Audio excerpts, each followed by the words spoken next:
After the departure of 7, this entrance has moved up into my top 5 MCW entrances. Valid. Is that Johnny Cash? It is Johnny Cash, yeah. Fucking hell. It is indeed Johnny Cash, yeah. So, hang on, let me check the song. Forgot the name. God's Gonna Cut You Down is the name of it. But here it is, one of the more longest standing rivalries that has happened so far. All the way back in week 1 to now. With Brad Collins actually getting his first one over Apathy last week in a match where him and his tag team partner in the Fallen and Luna Storm teamed up together to take on DSM-5, which is Apathy and Owen Rourke and Emily Hamilton, and it was indeed the Fallen who were able to pick up the win, which is actually the first time that I believe anyone from Brad or Brad's alignment has actually got a win in against anyone in Apathy's alignment, because even Henry King, Brad's tag partner, had a brutal Extreme Rules match at Ground Zero against Owen O'Rourke, which I believe Owen won. Yeah, he did, yeah, because Henry hadn't won. Nicely done. Tonight's entrances and matches have been killing it. Yeah, I mean, a lot of the new guys as well have shown that they've like got some really good entrances to compete as well. Like, you know, not like we were short of good entrances, but like some of them have had some fucking bangers. So, can Brad carry on the momentum that he got last week into beating Apathy here to advance into the Rule of the Ring tournament, in which the final will be hosted at Rules of the Ring, and the winner will get a guaranteed title shot at Fight Fest in, I believe, 2 pay-per-views time. If I remember correctly, it's Rules of the Ring, then Road to Glory, then Fight Fest. Back. Phone died. No problem, Patrick. Welcome back.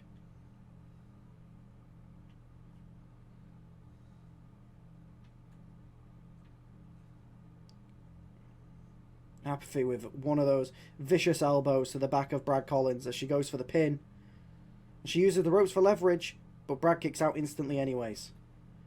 Exchanging a few words there with Apathy, clearly not happy with her use of the ropes. No surprise that there'd be a bit of trash talk mid-match between these two.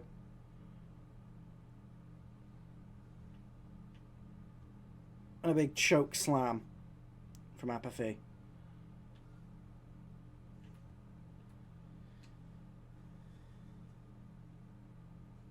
She goes for the submission.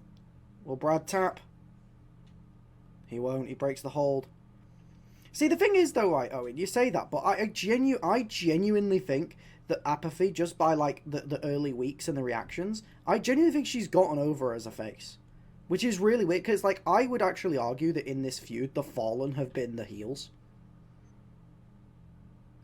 Which is, like, mental to say, because the gimmick and stuff of Apathy and Owen in general is like, a generically heel gimmick. And a Claymore out of nowhere from Apathy to Brad. Could this be it? 1, 2, and Brad kicks out at 2. But no, like I genuinely think they are faces at the moment. Like, I'm not saying they're incapable of being heels and stuff. I feel like they are faces right now, because people want to cheer for them.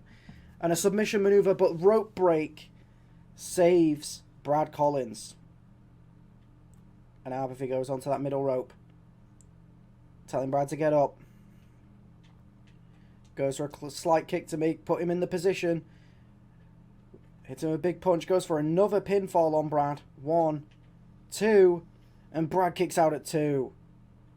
Apathy's frustration is very apparent. So he goes for that springboard moonsault.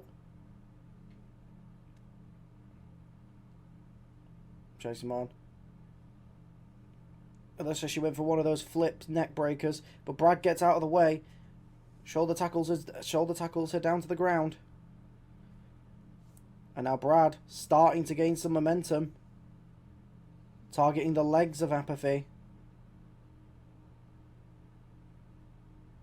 I guess wanting to make sure that he doesn't have to take one of those brutal claymores again.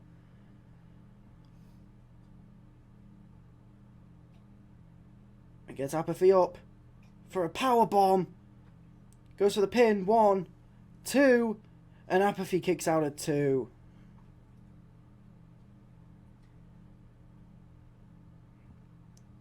Brad now going to the top. Going high risk.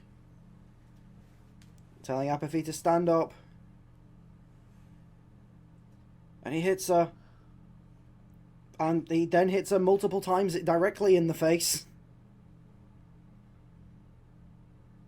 And now flipping her over. She goes with a knee to the face. Settle! Fuck you, Jesus, that scared me. Thank you for the follow, King Dominic.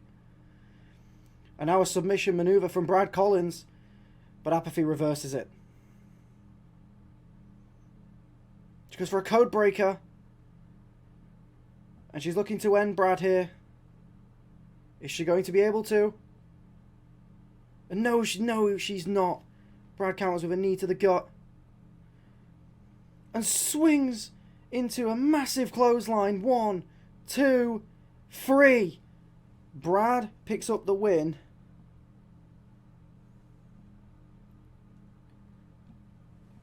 Against Apathy. Someone made me a quote. Do you think you could check it out? The hashtag is and the name is Dominic Jimenez. Dominic, you need to, if you're interested in joining the Fed, you need to submit through the Discord server. If you're not in the Discord server, then add me on Discord. It's the same username as what it is on Twitch, and I will send you an invite to the Discord, and you have to follow the submission templates and read the rules and stuff like that. But with that, it is Brad Collins that goes through the Ruler of the Ring tournament, as it looks like he's finally starting to gain that momentum and finally getting that win over Apathy that he's been desiring for over a month. You still go for that quickish call after you wrap up stream? Yeah, John, that's cool. Yeah.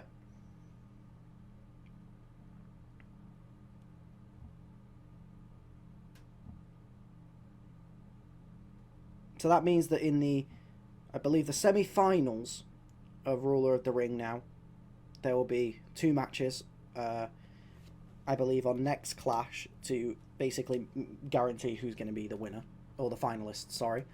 And the semi-finalists are, if I remember correctly, Brad Collins, Noah Sark, Marty, and who won the other match? Who won the first match? Who the fuck won the first match? LJ Freeman, that's it, yes. LJ Freeman, yeah, because he beat Ellison Reed. Yeah, you're right, yeah. LJ Freeman. So one of those 4 will... Well, 2 of those 4, actually, will go on to the finals at the pay-per-view, and then the winner will face whoever is the world champion by the time that Fight